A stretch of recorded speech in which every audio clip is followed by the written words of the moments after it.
So I'm very curious what specifically the phrase YouTube bisexual means as opposed to normal bisexual. It's a subclass.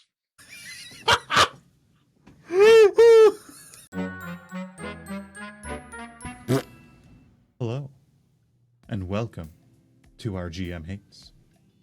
I'm Tony Brett, the GM. And with me today is Jaime. Say hello. Hello. Tony hates me today. I do. No, I could never hate you. My drink of choice, by the way, for this episode is 10-year Eagle Rare. So, there you go. Mine is whatever my husband got me in this latte.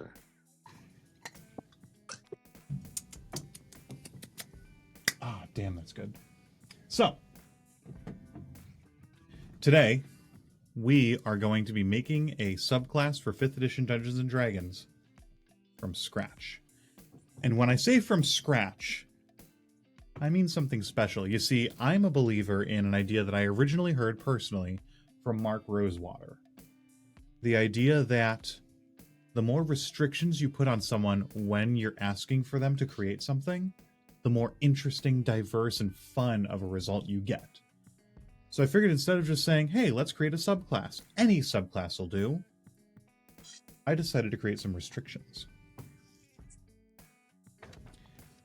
So for this, we have 4 categories, each of which we will pick a random slip of paper pertaining to. And our subclass must fit within these parameters. These 4 categories are the class for which it is a subclass of, the combat style that it is between, that being caster, half-caster, ranged, or melee, the ability score it relies on, and last but not least, a wildcard category. These are a genuinely random set of adjectives I pulled from the internet. They could be incorporated in any way, in the flavor, themes, ideas, but somehow this adjective has to be woven to the feel of this class. I wanted to make sure that we were picking these from a hat in the classic style. So I wanted a hat full of all the things we need to be conscious of when creating our subclass. So I present to you the ushanka of class consciousness. We all dance now, right? Yes. So Jaime, as our guest for today, you do get, in this process, after all 4 categories have been picked, advantage on one of the categories of your choice, meaning I will pick a second slip and you can choose between them. You can forego this, that's totally fine, but if you go, I really love where this is going, but I can't see anything working with that combat style, can we just swap that out? That's fine, I'll pull a second one, you get your pick between them. Okay. When this is all said and done, of course, the subclass will be added onto D&D Beyond, uploaded there for you guys to enjoy and play around with and have fun with, whether it's good or not. Hopefully it's really bad. Hopefully it's terrible. Yeah, I hope they're like unplayably bad and also make for wonderful, like absolutely beautiful one-shot character. Oh yeah. Like splash boards. Either masterpieces or dog shit. Nothing in between is allowed. Yes. Okay. And we will have that subclass D&D Beyond linked in the description of the video and maybe even the pinned comment. So that way it's easy for you guys to find. Are we ready to begin picking? We are. I am. Are you? What category would you like first? Let's start with combat style. Ooh, all right. So for our combat style, we have... Sorry, I'll have this visible. Oh, that's the tag for the hat. That's not a slip of paper. The combat style is hat tag. Got it. It's weird. Our combat style has to be made in Belarus. A caster. Oh, that's fun. That's fun. If we have a class that does not have casting initially, we have to push it as far into casting as we can to make it play as close within reason to a full caster. Yeah. What category would you like next? Ability score. It's gonna be real fucking awkward if this is a bad choice for caster. It'd be so funny. Is it strength? Sounds like we have a Constitution caster, baby. Constitution. Gotta love the con casters of the game. It's gonna be so good. I have an idea for it already. All right, let's pick wild card, and I want to pick. Oh, class you're last. going class last. All right. Yeah. So the wild card is where I have by far the most slips of paper, because again, they're random lists of adjectives. For wild card, we have petite. Oh, okay. There we go. That's in Okay. focus. Yeah, a tiny concaster. Concaster. Hold me closer, tiny caster. Alrighty, are you ready for class? Yeah, so am I ever ready for class? For our class, we have the monk. Oh, no, that works so good. That works If I so can get it to good. focus. There we go. Okay. No, this is good. This is good. I have an idea already. Really? I Yeah, did not absolutely. expect you to like hit the sickness with the quickness. That is wonderful. Okay, I'm pulling up all the monk details on my end so I can see what we have to work with as far as subclasses go. So right away, you have a theme in mind for a full caster Constitution petite monk. I have an idea. I have two ideas, Okay. actually. Two specific Okay. ideas. One, a monk that can do something similar to Wild Shape, and is able to like turn themselves into like a bullet. Okay. Something like a bullet. I don't mean a bullet itself. I mean like something that can like transfer like speed or momentum into like damage pretty quickly. Interesting. And like petite, small for Yeah. bullet, right? Mhm. The other idea is like similar idea, but it's not quite as wedded to the petiteness of it. Some sort of monk that can like move its own mass around in its body to do Interesting. like hardcore like bludgeoning damage buffing. Yeah. Like big fist monk. Yeah. Like something that can like do that, or like big kicking fist, Yeah. kicking, punching with feet. Ever seen you ever seen My Hero Academia? Yeah. It's like punching but with feet. Interesting. Okay. So right now we are between wild shape into bullets and punching with feet. Yeah. I'm personally, if it's okay with you, leaning towards I think, hear me out, their wild shape is into insects, a swarm of insects. Oh, I love it. And the number of insects in the swarm is based on constitution. Absolutely. And that's where some of their like casting and casting adjacent ability comes from, is it's utilizing the insects in the swarm as your ammunition, if you will. And so that's why having more at your disposal is effectively giving you more spell slots, if you will. Yeah, I like it. It's just like more body mass that you can like use to swarm your enemies with. Mm-hmm. Okay. All right, great. So Interesting. we're gonna build the bad guy, the bees from Swarm of bees monk. Yeah. Swarm of bees monk from what was that? My Girl. From My. I'm not familiar. That like 90s movie where Macaulay Culkin dies because he gets swarmed by bees. What? Yeah. I've not seen this movie. This is completely unfamiliar to me. It made me so sad as a child. It made me so God. sad. Also, what's her face from? I think she was in Veep. Yeah, she's when she was like a child actor. It was like I think one of the last things she did as a child actor. But yeah, it was a good movie. It was sad. I saw it when I was like 9. I don't really remember anything except that guy died. That guy, Macaulay Culkin. You may have heard of him. I've heard of him. Yes. Yeah.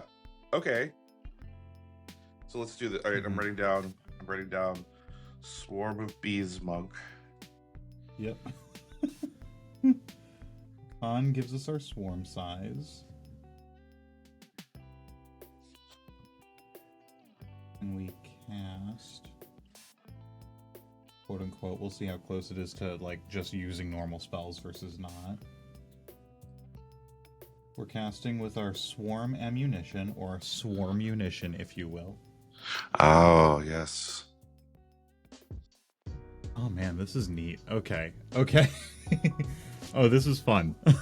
Yeah. I didn't expect this to go to such like an amazing start. I was like, oh, what happens if I pitch this and we start pulling cards and we're just dead in the water? This is don't worry. That. This is great. I can make anything out of nothing, I promise. Okay, so I guess our first question is, how much of the basic monk stuff do you still have access to while a swarm of bees? Because you have to keep most of it, right? Or else it's kind of pointless. Well, okay, so what counts as basic monk stuff? I mean, because like the range of attacks. subclass is pretty good. You can Yeah. deflect attacks by being diffuse, right? Yep. So, Unarmored movement, like, unarmored everything is still Right. obviously totally fine because you're unarmored Right. when you're bees. Right. Yeah, you can't wear armor when you're bees. Mm-hmm. You know, it's a standard. I mean, everybody understands this. Everybody knows. Everyone There's not gonna understands be any armored bees. Ridiculous. There's not going to be any arguments here in the comments. No, it's fine. Oh man. No, your bees cannot wear armor. You are the bees and you can't wear armor. That's fine. Okay. So you're unarmored when you're bees, which means you still get access to most everything. Are you going to get your key point stuff like your stunning strikes and flurry of blows and shit like that? Yeah, so I think what it is like, all right, so you're going to use key points to like change your position, I'm going to guess. Something like being on the ground versus being in the air. Hear me out. Uh-huh. When you can use one key point when you do a normal attack, like an unarmed strike, but doing so gives you range on it because you're sending a couple bees out to sting someone. I like that. Yes, I like Your that. key points become an ability to a way to use melee while ranged. Oh, I really like that. If you just give them, hey, your melee abilities are now fundamentally ranged, and that becomes broken because monks are all about that melee. Yeah. Making it cost key is perfect. Also, you do like poison damage when you hit. You can do you can spend a key point to like to do 1d4 poison instead poison. of piercing. Yeah. Do we swap the? No, yeah, you're right. We should add damage on for the key point. Yeah. Because key points are so like limited in how many you have.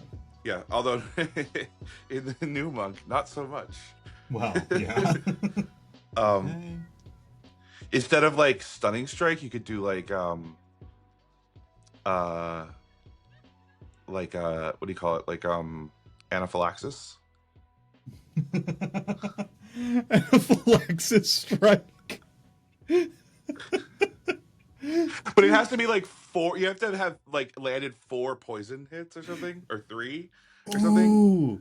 Oh, that's so good. Make like hits stack. Yeah. Hits apply a stacking debuff. Oh, that's so good. Okay. Oh, that's the basis of our casting. Our casting, quote unquote, isn't around. It's around cashing in the poison that you stack up. Oh yeah. And applying more of it. So that way it's like, oh hey, how much poison have I stacked on them through my flurries of blows and through my spells using my constitution and stuff like that? Okay, I want to cash those in for big damage or high paralysis or something like that. I think the subclass should start with the homebrew spell bees. Yes, absolutely. Absolutely. 100%. Yeah, yeah, yeah. But I should also get something like infest or infestation or whatever. Yes, yes, yes. Okay. Sorry, writing caches in poison markers on enemies for big Oh, that's effects. good. Yeah, yeah, yeah. That's good. It's a good way to note it. Because I'm gonna, have to write all this into proper rules after. I'm Oh just I'm man. visually like I'm visualizing like a fight in like a forest. It's just like a bunch of you stepped on a hive and like Mm-hmm. The monk comes out. yeah, I love like your druid is like, I can wild shape, and they turn into like a bear, and it's like, yeah, yeah, oh, yeah. you Like think you're special? Bees. I think there should be like a flying version and like a walking version. Okay. So like you could be Okay. snakes. Yeah. Well, if we want to keep it bug related, because I think keeping the bug theme is Oh, is true, is true, true, fun. true, true, true. Maybe like, ooh, if we want to make it like really gross, because I think that's fun. Like millipedes, like a writhing roughly person shaped mass of like millipedes. I like that so much more than what I originally thought, which was earthworms. Ah. I was like, oh, a worm. No, I don't. I don't think that's a great. Although I guess tunneling or whatever. Yeah. But yeah, no, millipede is good. Millipede is good. And we'll have some slightly different abilities based on which form you take. Yeah, yeah, yeah, yeah. The idea of like bees having a fly speed, but millipedes like getting, I don't know, like extra melee damage or something like that. There's got to be something to balance it, because if bees just have a fly speed and also have ranged damage, then they're just the better form. So I feel like, I think that good. there would be like a stealth advantage for the millipede, Okay, yeah, yeah, yeah. Interesting. right? And then you could do like a third one that's a stealth flyer that has very little attack, right? Like a moth. Ooh. Ooh, that's neat. Like one that's like kind of support class-ish. Right, yeah, yeah, yeah, yeah.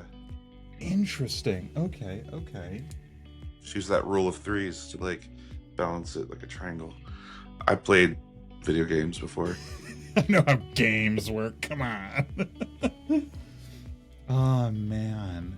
So do we want so here's my question. Do you have to choose one of the three forms and that's the one you're stuck with? Or is it you gain access to all three and you get different abilities based on which one you choose in the moment? I think you start with one, Okay. and And then gain as you more. level up, you gain more. I'm gonna guess you start with bees. Oh, I'd have you I feel pick like, which one you start with. I feel like oh, picking that's which one you fair. start That's with fair. is, Yeah, yeah. that's a fair point. Yeah, that's fair. Okay. So we have our grounded, maybe heavy hitter, more reliable, maybe denser, you like take less damage or something as millipedes. When you're flying in the air, you're getting ranged attacks and you're getting maybe Yeah, faster movement as bees. And then as moth, you're harder to hit and get some like spore support stuff for your allies. I like that. I like that. Yeah, the dust on their wings, like Yeah, exactly, exactly. yeah, You're yeah, Mothra. You're Mothra. You're a yeah, thousand tiny yeah, yeah. Mothras. Right? How does Mothra keep coming up in my life? It's so weird. Is Mothra a consistent theme in your life? I had to sing a song recently about Mothra. Don't I? It was for an improv thing. All right, all right. I won't judge. I'm down with It Mothra. was King we were Ghidorah is my boy, but I'm down with we, Mothra. we were saving Godzilla in yeah. Anyway, Yep. I just sang a song about Mothra. That's the point.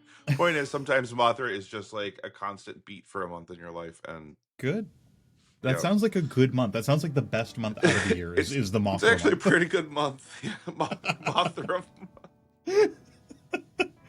Uh, Oh man. so, um, at level 3, you get one of your forms. At level 6, you get Mhm. another form. At 11, you get your third. each one, as you're going up in level, you're also getting more abilities, maybe more Right. spells that you can cast with it, things like that. And then Ooh, 17, you get some huge buff to everything. let's come up with a spell list. Yeah, absolutely, absolutely. Obviously, bees. Bees.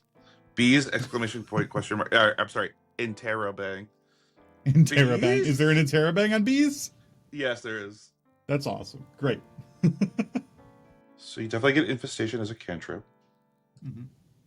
As far as bees, I feel like this is where we roll in the Constitution. Oh, yeah, you're right. Sorry, yeah. Yeah.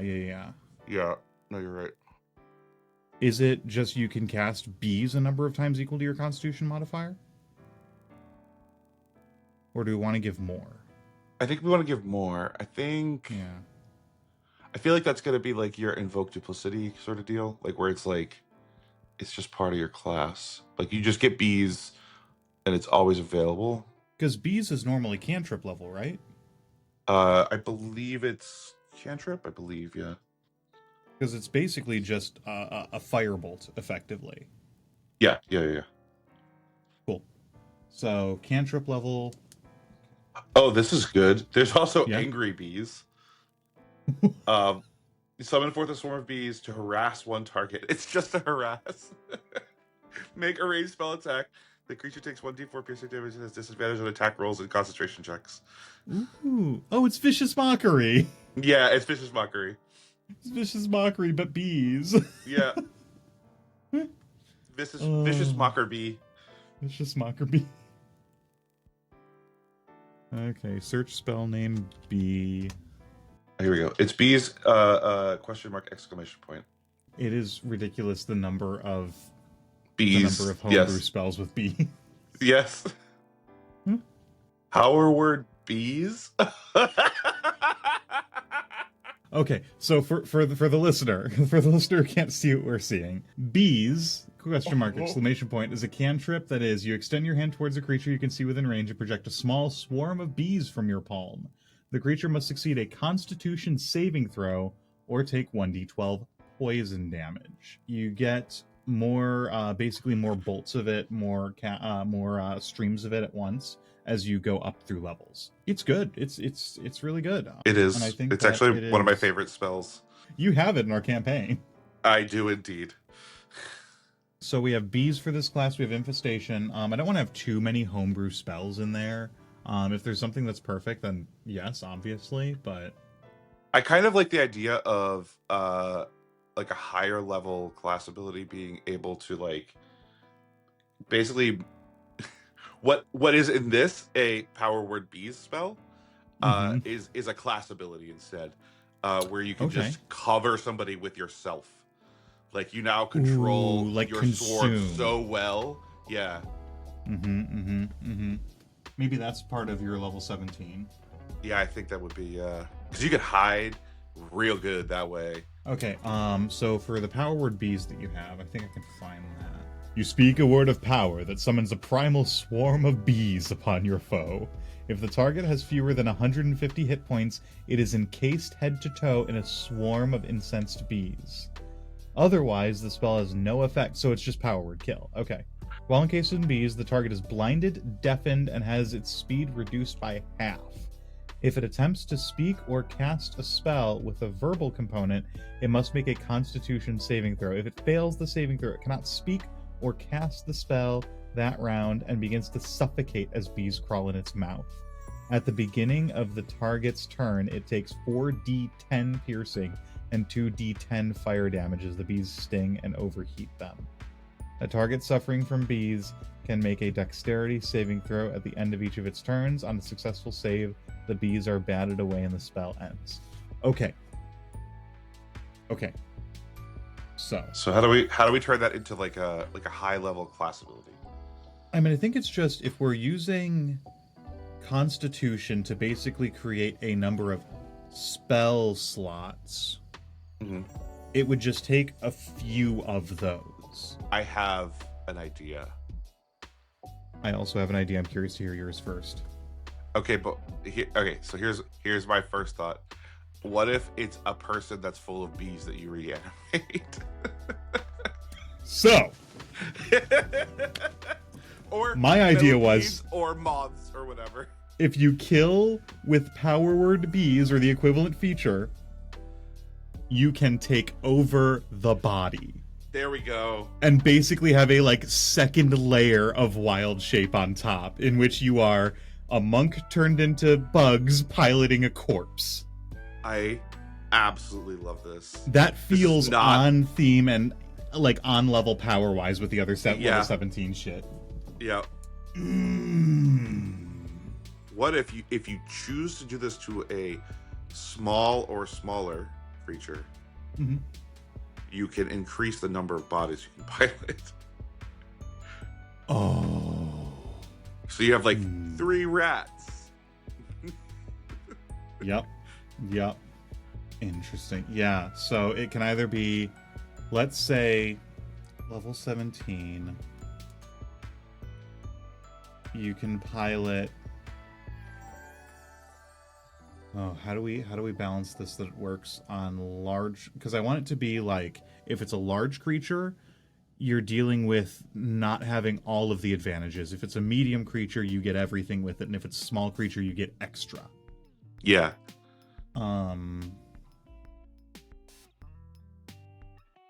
Okay. So hear me out. Uh-huh. If it is large, you have disadvantage on attack rolls while piloting the body. Because it's hard to pilot it because it's so big. Mm-hmm. If it's a medium creature, you just get their stat line raw. And if it's a small creature, you can pilot up to 3. I think that's good. I think it's a better way to balance it than I was thinking. And you can still do like the poison damage and the... Yeah, absolutely. You still get all of your bee and millipede and stuff abilities because you can still just send them out. Yeah. What if we also add like a class feature is when you are refocusing your key or your focus points, you can like have some sort of like advantage on perception or perception, so that you could like, because you could like send your swarm outward. Interesting. Maybe. Okay. Or just sort of communicate with the other bugs in the area or something. Yeah. Oh, ooh, we could dip into some like 2014 Ranger stuff in the way that they could like commune with animals and shit like that. Yeah. But you can just do it with bugs. Yeah. Because there's that is it the Gloomstalker? No, it's not the Gloomstalker. There's the one that gets like the wave of swarm creatures that they can ride.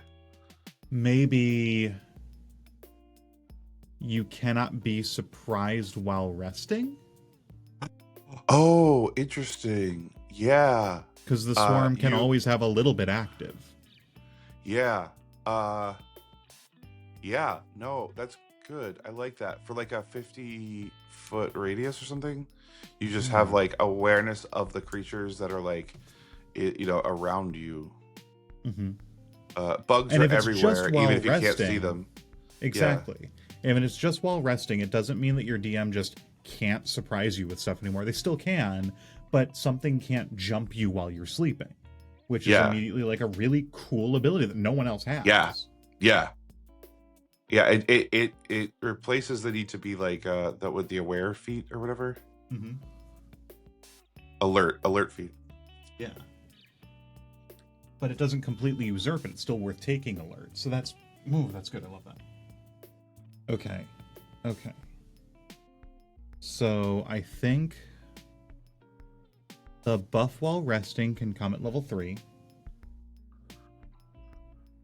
Or do we want to give the buff at resting on level 6 because you're already getting spells at level 3? Yeah. Because remember, all these things are on top of already having a form and then having the mechanics around poison markers. Yeah, I think that's a good. Yeah. I think that's fair. 6 is it feels good to get that at 6, I think. Exactly. It's not so late that it feels pointless, but it's not so early that it feels like you're getting everything at 3rd level. Right, yeah. Okay. And then we'll have like a thing you can cash in your poison counters on the enemy for. You'll get a new different thing you can cash in every one of those 4 mile markers. That by the time you hit 17, you'll have 4 different things you can cash in poison counters on enemies for. What if after you start to be able to use that particular ability, that resting ability, you get 1 cast of basically Armor of Agathis. Per long rest or something. Okay. You just let bugs crawl over you while you sleep. Yeah, exactly. Okay, sorry, I'm pulling up Armor of Agathis right now. Protective magical bees surround you. You gain 5 temporary hit points if a creature hits you with a melee attack. Before the spell ends, the creature takes 5 bee damage. The spell ends early if you have no temporary hit points. That's cool. I like that. I like that a lot. Oh, I have a thought. Yeah, go for it. This might be I might be overpowering this a little bit, but what if instead of using this Armor of Agathis, it could be like we could flavor it to 3 different things, the same way that we had it before. So like we could, with the moth one, it could be like you get like a +5 to your stealth or something. Yeah, right? Yeah. And it applies it to any allies of your choice within 30 feet. Yeah. And when you roll your armor of bees as a bee, you get that damage back. And when you roll it as millipedes, you get extra temporary hit points and like +1 to AC while it's on or something. Exactly. That'll be the level 11. Level 11, you get that buff across the board, especially since at 11 is when you have all 3 forms. So you can maximize your armor across all 3 of them. Perfect. So at that point, all we need to do to add on to this is we need how you cash in those poison counters. So what I'm thinking it's going to be is any attack you would use a key point for applies a poison counter when it hits, as well as infestation and bees apply poison counters, I think. Since those are cantrips, I'm not sure on that though. And then once you hit someone who has so many poison counters on them, you can then remove all those poison counters to apply an effect, and you get a new one of those effects each milestone. Yeah, I think that's good. I think it's very good. I think that I think it should be every time you do poison damage, you can put a poison counter on. Oh, just literally every time poison damage is applied. Yeah. That's so much simpler than what I was thinking. That's great. Also, hear me out. I had a thought. My brain did a thing. What if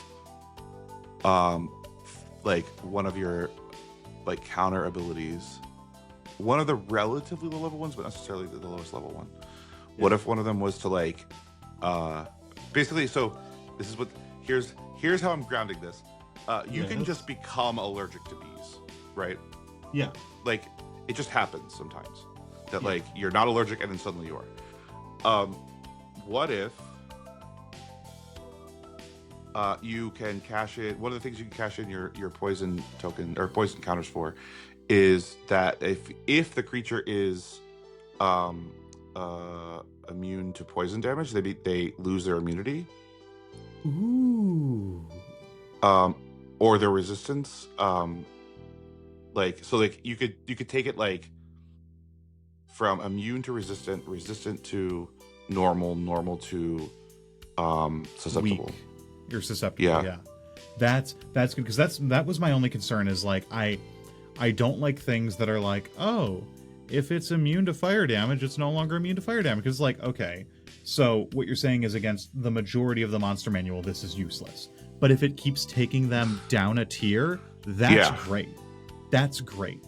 It works with that mechanic because I believe poison is like the most common resistance. Yeah, absolutely. So you can take away immunities, take away resistances, and make things that aren't weak to it. I love that. I love that. Are you thinking 6 then for that? Yeah. Well, maybe maybe in like 4th. Well, because we have to stick by the subclass milestones. That's true. That is true. Yeah, 6th might be for that. I feel like at 3rd it should just be big damage. Cash it in for big damage because that's intuitive. That's easy for new players. It should. Yeah. Okay. It should So be big 6th damage. 6th is play with immunities. What if? So my concern is, what if you get to 6 and you're like, at that point you're fighting only creatures that are immune already? That might make it feel really good, right? To be able to like take that off, you know? Yeah. Yeah. Okay. Good. Never mind. I talked myself out of it. It's great. Okay. Cool. Okay, so we need an 11 and we need a 17. What do we need for 11? Just the cash in you get. The poison counter cash in. That's it. If we get our other 2 poison counter cash ins, we're good. I think double poison damage at 11. They just take double poison damage? Yeah, like you roll double poison. Oh, you roll double poison. But these are specifically on the cash ins when there are a bunch of poison counters. Yeah. Yeah, you're right. So you're right.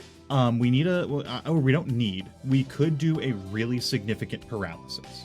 So yeah, actually that's good. That's where I was initially going at the very beginning when we started recording, was like getting that like I can't move my knees because they're swollen from bee stings, right? Yep. Like I've lost the ability. Maybe they lose. You can knock off speed. Ooh, okay. Ooh, so you have a minor cash in for speed and then a major cash in for paralysis. Yeah. Cool. I like this because Stunning Strike lands so little. I mean, I guess in 2024, I don't really know. But in 2014, Stunning Strike is so... It's... For some reason, it just doesn't land very often. Yeah. And Stun is so strong, and you always want to go for it if you're playing a monk. Absolutely.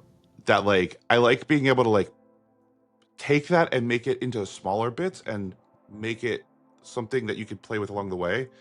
Exactly, because that's the thing is like it's so strong as a mechanic that it's also kind of just win or lose. Like if you get the stun in, that's it, game's over, you're done. You might as well just end the combat right now. If you don't get it in, you're sitting there just right up in front of the biggest, baddest motherfucker there is, and that's such a huge problem. Yeah. It's so feast or famine. So being able to go, no, you're slower now. No, you have, I don't know, disadvantage, and now paralyzed. Yeah. Stacking it up like that is beautiful. And now we need a 17, and our subclass, Swarm of Bees Monk, is done. What if the bees can control another creature? Like not... We already have that on Power Word Bees. Well, no, I mean a living creature. Interesting. So like a Crown of Madness type effect? Yeah, basically that, yeah. And maybe stack like passive damage on with it as well. So you're basically applying a long-term damage plus a Crown of Madness, because it is 17th level. You want it to be good. That, Tony. Thank you. That's really good. That's way better than what I was thinking. Yes, no, that's extremely good. So good. /death somewhere in there. Okay, so going over our last right quick rundown, saying everything culminated from my notes here, and then we will wrap up this episode. A monk that relies on their constitution as a sort of cost for special abilities they have when they wild shape into a swarm of bees, millipedes, or moths. At 3rd level, they can choose one of these 3 forms. The bees have ranged attacks and flight, but not much to defend themselves with other than the standard monk stuff. The millipede form hits a little bit harder in melee, can take more hits, and is much more of a tank type build. The moth form is support class, giving abilities like stealth buffs and things like that to allies as well as themselves, and being harder to hit. Once you, when you hit that 3rd level, take the subclass, you get access to a couple spells like Infestation and Bees. These will deal poison damage, and all of your poison damage will apply a poison counter onto the person who received it. This can be cashed in for certain effects. At 3rd level, you can cash it in for big damage, or to apply a blindness or deafness to the target. The costs will work out later. Once you hit 6th level, you can no longer be surprised by anything within a 50-foot radius while you are resting that is short or long. On top of that, you get your 2nd form, and the ability to, with your poison counters, turn someone who is immune to someone who is resistant, someone who's resistant to normal, and normal to susceptible for your poison damage. Then, at 11th level, you get your 3rd form. Oh, sorry. At 6th level, you also get your Armor of Agathis equivalent. Then at 11th level, you get your 3rd form and the buffed version of the Armor of Agathis, which, with bees, gives you extra bonus damage on anyone who touches you. Maybe even a small AoE of damage. We'll figure that out in balance. That's good.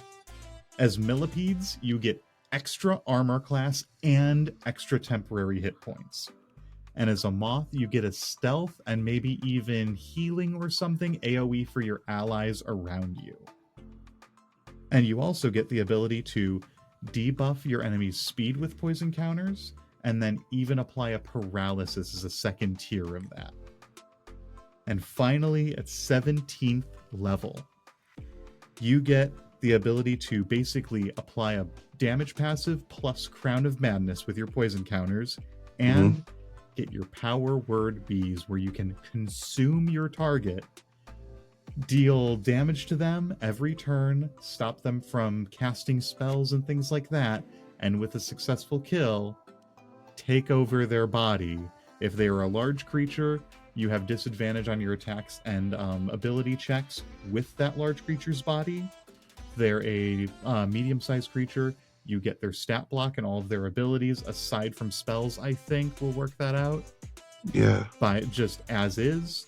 And if they are small, you can control up to 3 of them with this ability. We have created the Swarm of Bees Monk. Hooray! That's so freaking cool. It's really good. It's really good. So good. Holy crap. Oh, man. Okay, I had a good time. Did you? I had a really good time. Good. I'm glad. I All can't wait right. to play this class. Oh, it's so much fun. Like, I kind of want to, like, start doing one-shots and things with my friends just so that, like, I can start futzing around with stuff like this. This is so good. Yeah, agreed. 100%. Man. All right. For everyone watching, thank you for joining us. Thank you for enjoying. If you have ideas for other categories that we have to pick from, other adjectives to throw in those categories, things like that, feel free to drop all of it in the comments. I am more than happy to have more chaos added into this ridiculous idea. More things to fill the ushanka of class consciousness. And I look forward to doing more of these in the future and creating our entire little universe of ridiculous subclasses. So good. All right. I think that's going to be it for us today. Of course, like, comment, subscribe, and if you feel so inclined, join us on Patreon. There you can get access to our Discord, support us, and even interact with us via the Discord. So you can say, wow, I played the Swarm of Bees Monk, and it was the coolest. And I could say, thanks. Yeah, also leave comments on the subclass. Leave comments on the subclass for sure. Absolutely. Please. We will revisit and rebalance and, like... Yep. Do our take your playtesting feedback. for us. Yeah. All right. I guess that's going to be it for us then. Thank you for watching, and have a good day. Bye. Bye.